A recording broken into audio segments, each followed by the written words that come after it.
এখানে আমি সিম আর রসুন ভালো করে সিদ্ধ করে ভেজে নিয়েছি ভর্তা করার জন্য। তারপরে এখানে রয়েছে গাজর, আলু, মাংস ধুয়ে নিয়েছি ভালো করে। তারপরে আবার গাজর কাটা, তারপরে ভর্তার জন্য পেঁয়াজ, এগুলো ভালো করে রেখেছি।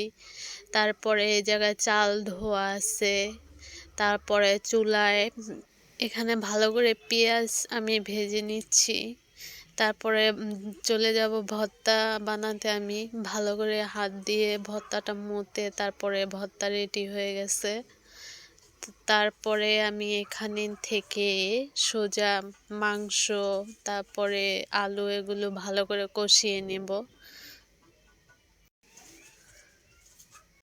এগুলাকে আমি ভালো করে কষিয়ে তারপরে এগুলার ভিতরে আমি চাল দিয়ে দেব।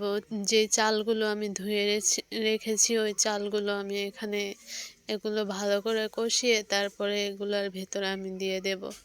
তো এই যে চালগুলো আমি দিয়ে দিচ্ছি এখানে। সবগুলো চাল আমি একসাথে দিয়ে দিব।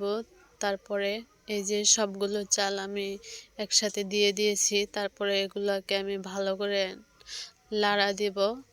লাড়া দেওয়ার পরে এগুলাকে আমি এই যে ভালো করে আমি লাড়া দিয়েছি। তারপরে এগুলাকে আমি ভালো করে কষাবো, এই চাল তারপরে গোস্ত, এই যে লাড়া দিয়ে আমি একটু ভালো করে কষিয়ে নিচ্ছি।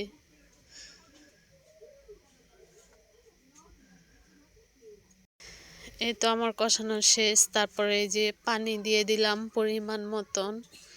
যেহেতু আমি ভুনা খিচুড়ি রান্না করব, তো এখানে পরিমাণ মতন আমি পানি দিয়ে দিলাম। এই তো দেখবেন আমার খিচুড়ির ডান, মানে সব খিচুড়ি রান্না হয়ে গেছে, একদম রেডি হয়ে গেছে। এখন আমি প্লেটে বেড়ে নেব। এই তো প্লেটে ভর্তা, তারপরে কাঁচামরিচ। আসলে শীতের সন্ধ্যায় এরকম গরম গরম খিচুড়ি খেতে মজাই লাগে।